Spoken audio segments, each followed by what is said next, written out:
So hello guys, welcome to my video for today. So gawa lang ako ng maikling video. So ito update lang ako sa plane ticket. So sorby lang ako ulit ng plane ticket. So ito paalala lang guys itong magiging presyo dito na ipapakita ko sa inyo. Maaari itong magbago kahit anong oras, depende sa araw, depende sa okasyon, depende sa buwan. So ito yan, Dubai to Manila tayo. So ito, at saka paalala ko lang guys bago ko mag-umpisa ulit, hindi ako nagbebenta ng plane ticket. Ano lang ako, sorby lang ako na pinupost ko sa aking YouTube account saka sa aking FB page. So hindi ko na siya patatagalin. So ayan yung ano ko kanino, January 15, 2025. 1,965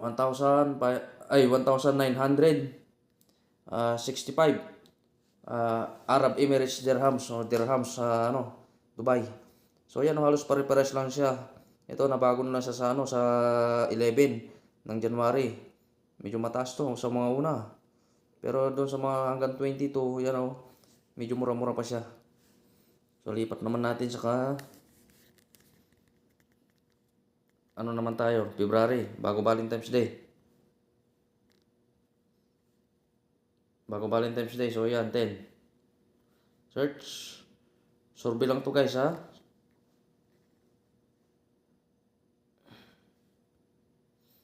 So yan yung 1,565 dirhams. February 10 yan. So ayan kunti lang mga diferensya, yan yung mga price. So tingnan nyo na lang siya guys. So apat naman sa bagahe, karamihan pag sa Philippine Airlines, dalawang bagahe na tag 23 at saka 7 kilos na hand carry. Pero pag tanungin nyo na lang din dun sa tanungin nyo na lang din sa airlines na pagpapabukan nyo ng ticket. So ito naman tayo, March naman tayo. Kasi kung minsan di pare-pares pero yun yung karamihan. Dalawang bagahe na tag 23 kilos.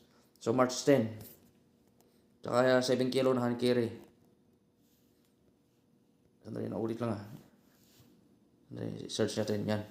Medyo nalito ako Sensya na. Philippine Airlines to yan yung bagahe sinasabi ko.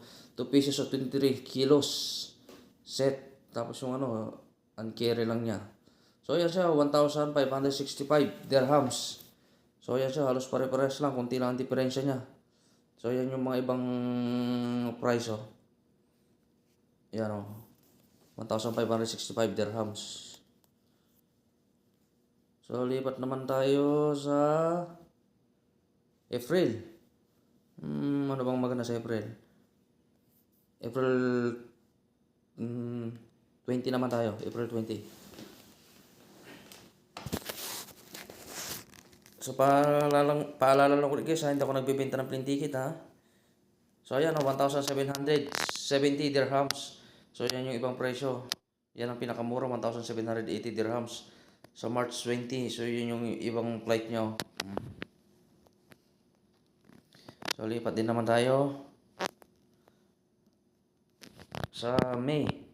May bang eleksyon tayo magkamali. So ayan na lang natin sa May 7 para ma-space pa. Eleksyon to midterm election na tinatawag. So ayan 1,770 dirhams pala. So halos pares lang siya kunti lang diferensya. So ngayon ano naman tayo? June 10. Subukan natin 2025.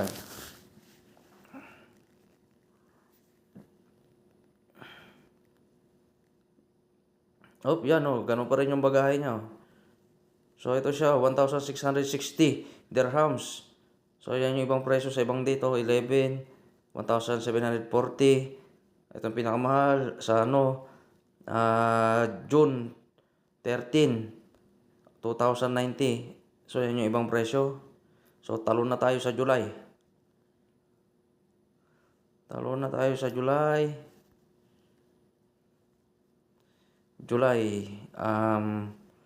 Ano bang maganda sa July? 15 naman tayo.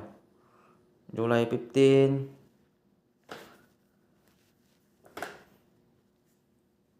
Nangangati yung mukha ko. So yung bagahe niya, ganun pa rin. So ito yung price niya, 1,970 dirhams. So yan sa July Yan yung mahal lang, oh, pinakamahal, 2,090 dirhams, 2,290 dirhams, July 10, sorry. Ngayon, lipat naman tayo sa, talon tayo sa August. August naman tayo.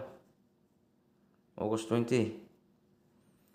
So, hanggang dyan lang yung isusurvey ko lang muna siya ngayon.